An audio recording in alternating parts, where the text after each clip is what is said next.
value you a lot, so thanks a lot for that. So yeah, cheers. I think from my personal perspective, I felt really fortunate over the last few years because I've spoken at quite a few events, and it's given me a kind of platform to explore some kind of like really interesting to me kind of avenues of tech. And I was looking through it, and I think the things that I talked about, like talk about visualizing video data through time, using LiDAR sensors on vehicles and live decoding that. I did this thing about using VR sensors for motion capture, which was super fun. Object detection for webcams, and this is like quite early stage stuff. Talk about running data and linking devices together. So those are some of the topics I've been able to explore because of this community and stuff like that. Today I'm going to talk about QR codes, and I think it's probably, I was thinking about this, I think it's probably one of the most challenging topics I feel like I've ever covered, because they're boring as shit, right? It's really kind of all the things I really pride myself is like cutting edge, pushing things forward. QR codes are 30 years old, they're everywhere. You probably use them on a daily basis. Stuff that I often use them for is like restaurant menus, right? Like it's like there was a time when restaurant menus were physical. But yeah, Wi-Fi passwords, train tickets, they're just a ubiquitous thing in our lives now, right? Like parking, like just so many different uses. And so it's like, it's really kind of, it's a tough topic to kind of push boundaries on or anything like that. So what I wanted to kind of talk about today and how to kind of frame this is like, we're dealing with something which is a 30-year-old kind of like invention, and what kind of things we can do with that that are different from how we do them today. So what I'm going to cover just now, we're going to talk briefly about the kind of like the history of QR codes and how they can be used. We're going to talk about how you use them to share some data between devices. And we're going to talk about replacing the internet with QR codes, which might work. And then we're going to talk about some data collection, like using QR codes to collect data about our environment. For that last one, as Richard pointed out, that requires everyone in the room to have network connection. So if you get a chance before then, try and connect to the Wi-Fi, and then that should make that a bit easier, but no guarantees. Cool. So yeah, to start off, let's talk about like the kind of backstory of QR codes. So in 1993, Masahiro Hara worked for this company called Denso Wave, which is a subsidiary of Toyota. And Toyota basically, one of the things they have to deal with is manufacturing a large amount of automotive parts. And so you get manufactured somewhere, coming into a workshop, having to be kind of accounted for. The way they did this is they had like barcodes on lots of different objects, and then they would scan those in. Scanners at the time were quite awkward, and you couldn't really do that effect. You couldn't scan multiple barcodes at the same time.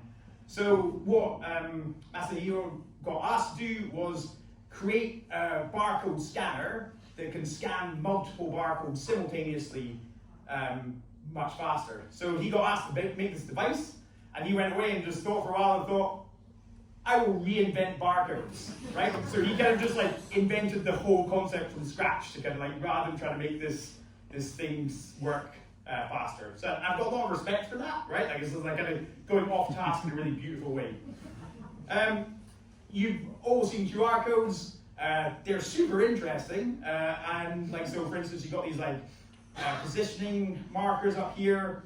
Across these orange things are timing codes. So basically, QR codes come in different sizes, and these always go black, white, black, white, black, white, up here and down there. And if you look at a QR code, like it's there, like it's kind of weird to see that. And then you've got information about the kind of encoding, and then the rest of this space is used for the encoded data, and that's super interesting. It uses this thing called Reed-Solomon encoding, which allows you to kind of not only detect errors but recover from them in a really beautiful way. I could talk a lot about this. I'm not going to. If you're interested in this, I would have a look at this video. So Veritasium released how the QR codes work, in which he rebuilds a QR code on a Go board and talks about all this stuff. It's really, really awesome. So some things that you can store in a QR code. So we usually, so you've got alphanumeric characters. You've also got numeric only QR codes, which aren't really used that much. But and then kanji. So QR codes were designed in Japan, and they can natively support Japanese characters. and also binary. You can have a binary QR code, which is kind of interesting. Let's look into that a little bit. So here's an example of a binary QR code. Like, this person has like printed out this massive QR code. When you scan it and like write it to a local file and then execute that file, you can play Snake, right? So Snake is encoded within that QR code, which is like amazing. Also like quite a security hole, I guess, like if you're kind of scanning random binaries and running them. Another one that came over quite recently was like QRception. This is a QR code that contains a binary for generating QR codes, and also can generate itself, which is kind of beautiful. And yeah, those are some kind of different uses for that. But by far the most used format is this alphanumeric thing. And just to give a few examples, so we usually, so as well as just having a string of text, you've got some different kind of known formats which act kind of like well. So opening web browsers, connecting to Wi-Fi hotspots, opening any kind of mapping tools, and also you can put in whatever kind of string of text you want. So you can kind of like, you can choose what you want to do. So that's the background of QR codes, and I managed to keep this short, so I can go on to talk about other things. Right, the first thing I'm going to talk about is like storing ephemeral data, right? So when you've got a static QR code, one that you've like printed out and stuck on an object, you basically scan that with a device, and then you get that URL or content here.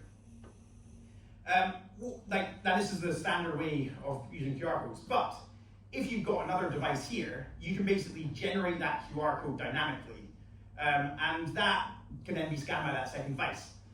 And this opens up some interesting options. So I've got this kind of like little demo here. I can basically, hello, MKGN.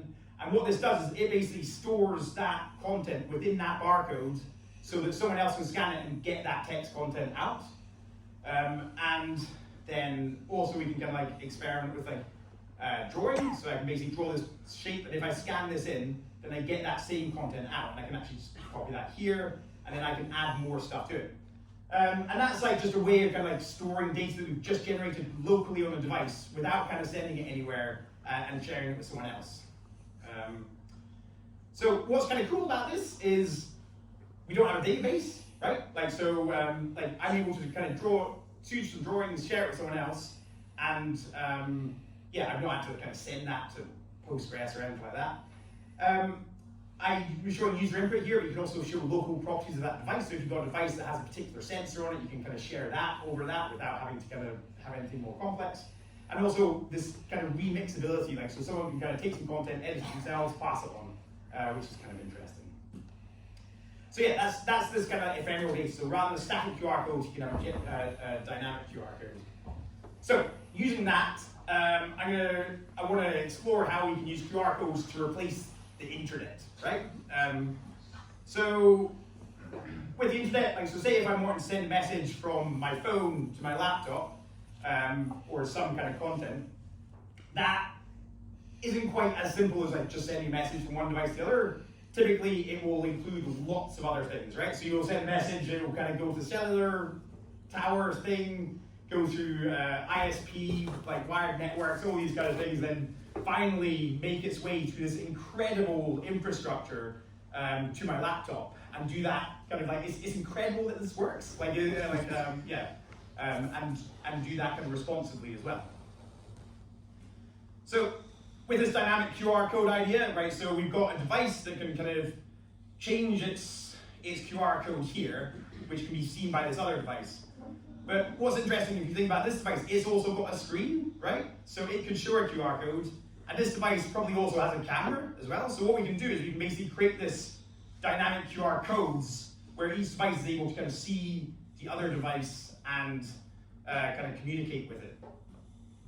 And basically we've taken all this kind of like infrastructure and just cut it out of the loop. So we're able to kind of send information without any of that stuff.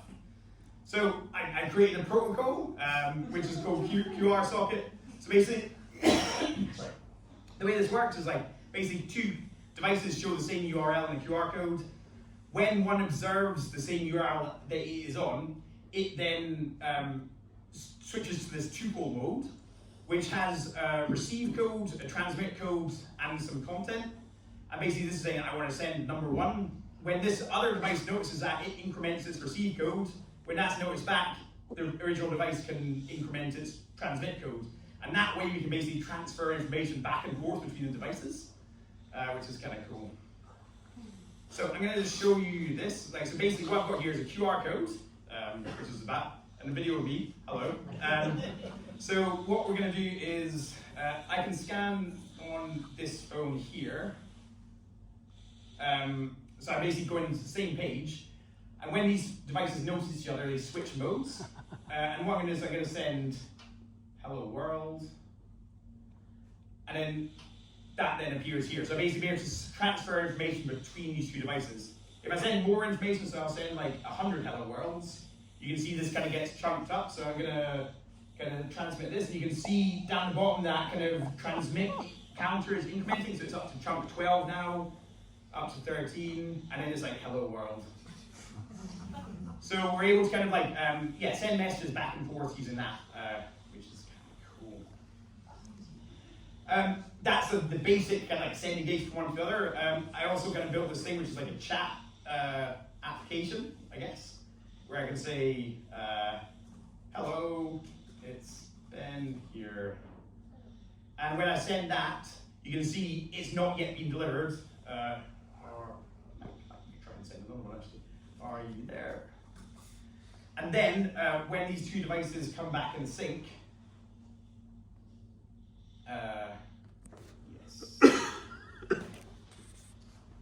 when they come back in sync, you can see those messages being sent, and you've got this other one from here. So basically, we've got this kind of like we built on top of that raw socket to have this kind of deliverability thing, so you can kind of build other stuff on top of that.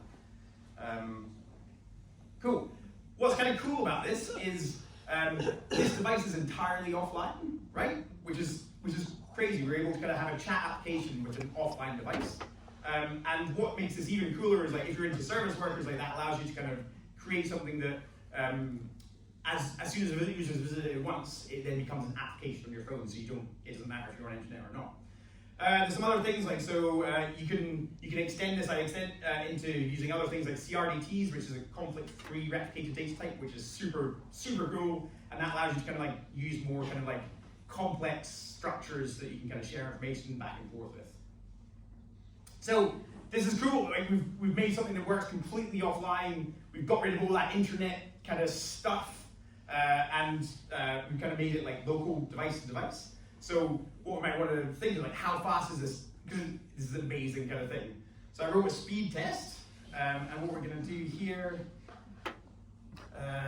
if I open this here, right, I'm going to start the speed test, and we can see what it's doing is it's transferring about, I think, 5 kilobytes of data, and you can see this is like random bytes that you generate on each device. And you can see these arrows going up and down for this data that's transferring back and forth like super fast, using this like offline internet. 5 kilobytes in 15 seconds, which is like very slow. That's like kind of that's the technical term for that, I think. So yeah, so that sucks.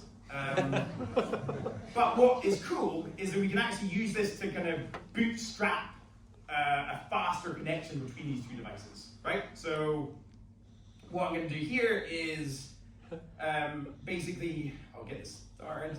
So these two devices are going to communicate and work out a better way to communicate between each other. So this is a signaling server, and what each device is saying is different ways it can be accessed. So it's using local area network, turn servers, stun servers, like different. It's basically each device saying like I can be accessed this way or these 5 different ways, and they're basically chatting back and forth, transferring this information. Sometimes it takes quite a while.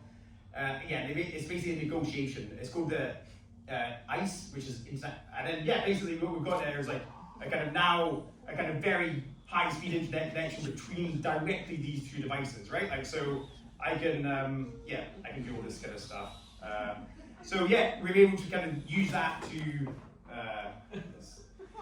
upgrade that connection and like switch from a kind of 5 kilobytes per 15 seconds to much faster and like kind of sending stuff locally. So this is a kind of interesting hack. Like it's kind of what's interesting here is like these two sites can be completely static, right? Like, so you can just have static markup, and then you can have a real-time connection between each other. What another kind of cool thing is, like, this works even when your router is unplugged. So if you're playing like some game with someone and you've not got a kind of internet connection, it will still work, right? Like, so you still be able to negotiate this connection. And then yeah, you've got this kind of like snappy network between them. Cool. So that's how we can replace the internet with QR codes, which yeah, I encourage you all to do. Cool. Right. The last thing I was going to talk about was like how we can use QR codes to capture our environment, right? So when you've got like lots of devices and they can see a QR code, something cool here is that all these devices are sharing the same physical space, right? And another thing you know about all these devices, because you manage to scan a QR code, you know that they've all got a camera on them. So what we can do in this scenario is like we can then use each of these devices to look at another device, right? So yeah, we can basically do that. So I've been working on this kind of like it's a kind of side project thing, which is and this, I'm calling it multicam. Basically, it's like using multiple devices, say everyone here, using their device to take a picture from multiple angles simultaneously and kind of see what kind of things we can do with that. A couple of warnings. Like, so firstly, I'm going to show a link here, and when you visit that link, I will then kind of access scan on your phone. I will tell you when I'm taking a picture, but just if you're not cool with that, don't open a link. And secondly, this isn't going to work possibly because of the internet. But and ideally, like I would have loved to have something like QR socket to negotiate this, but it doesn't quite do broadcast yet. So yeah, we'll kind of like wait on that one. Cool. Right. Okay. So the first thing we're going to do, I'm going to just open up here. Multicam, MKGN host. Right. So what we've got here is this is my multicam. So if you scan this QR code and visit the URL from it, what we should start seeing is people connecting. And on your own phone, you'll see the kind of the code which relates to that. So we're actually getting, cool, quite a few people here. And I'll just wait a few minutes to, what should I talk about? Yeah, this is using WebSockets and Cloudflare durable objects, and yeah, that's enough.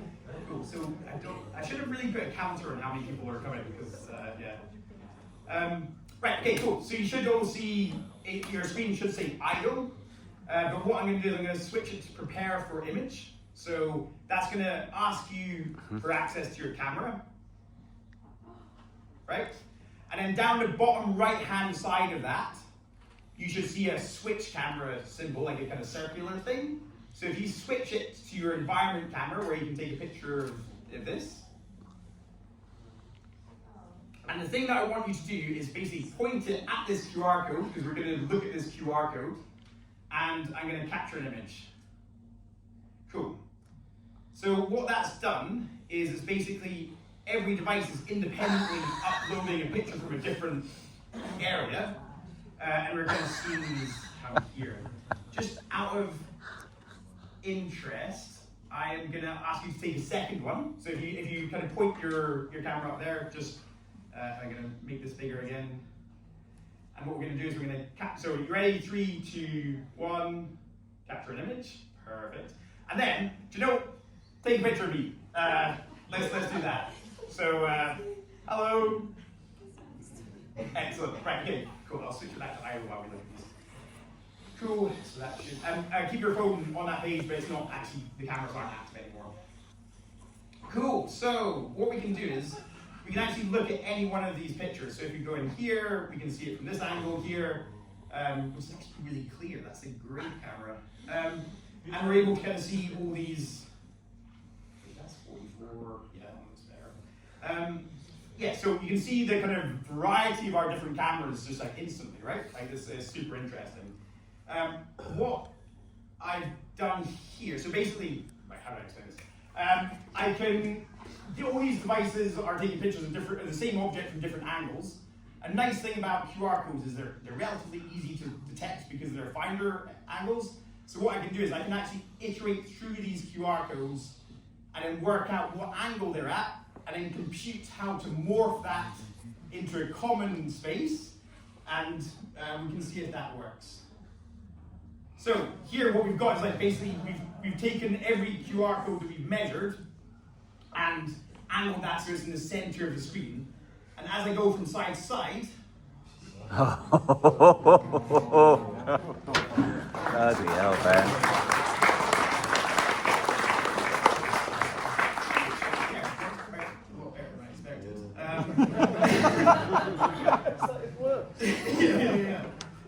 Cool, yeah, so that's, and something that's interesting, like, so we basically morph that to be that same angle, but then something that I'm also able to do is like internally work out where everyone in the room is, right? Like, so because I can work out your angle to the QR code. So I basically got this kind of spatial thing here, which kind of works.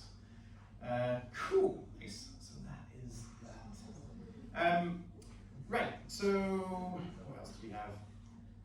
So yeah, basically what we did there is like we used a QR code to kind of like, and the fact that we're sharing the environment to kind of capture all that data and work out where we are, which is kind of cool.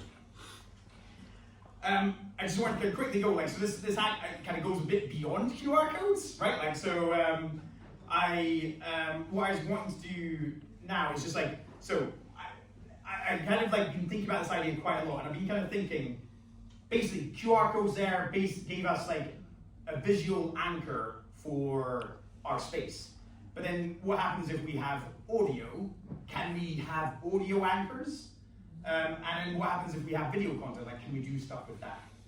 So this is basically for my sake. I really want to kind of use this so I've got a situation. So basically what I want to do is like do a quick audio capture.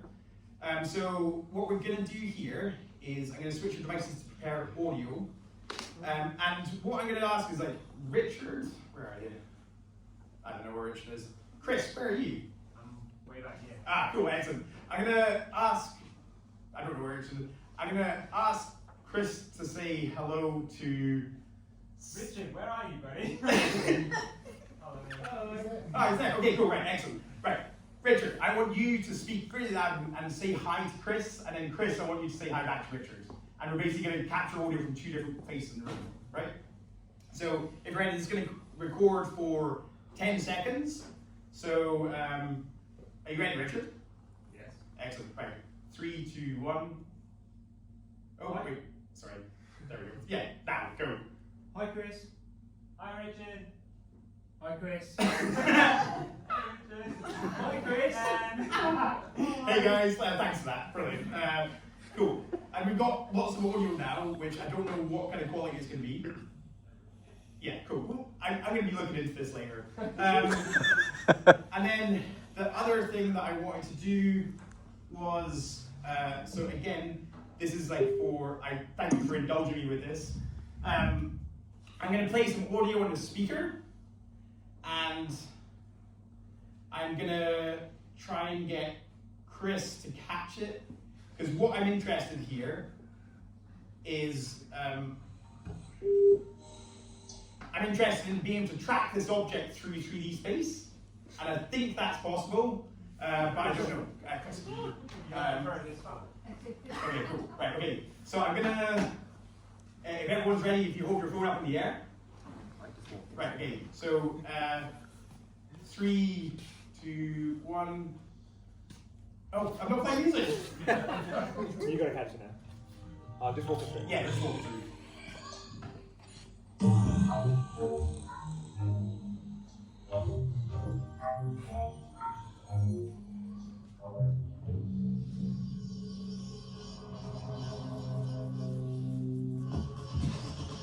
Perfect. Thank you very much for that. And then lastly, what I want to get is like just a quick video. And for this picture, do you want to come up? We're going to get a picture. We're going to get a video of Richard's Dancing. Dancing! Yes! You monster. So if everyone could hold their phone ready to little bit of sneaker behind you. No. I'll dance with you. Okay, cool. So yeah, we're gonna do. If everyone's ready. Not done. We'll high five. Right, you stand over there. We'll run towards each other. We'll high five. It'll be amazing. Okay. So if everyone's ready, 3, 2, 1. That's embarrassing. Okay, cool, nice. I'll tell you what I'm going to do is I'm going to.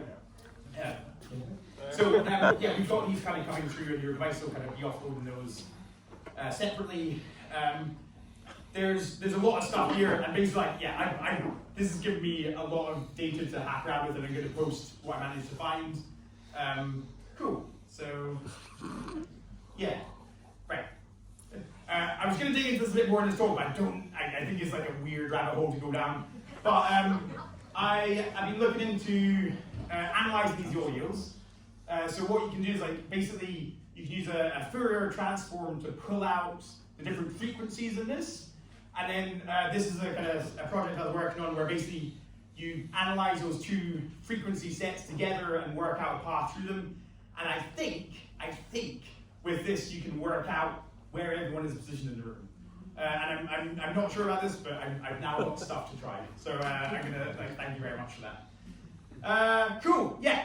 Before I finish, I just wanted to give a massive shout out to Chris for like holding the speaker, but also like 3 days ago, the stuff that I was going to show tonight was a total mess. And Chris just basically sat down with me and like helped me. So cheers, man. And yeah, thank you so much for listening. I really appreciate it.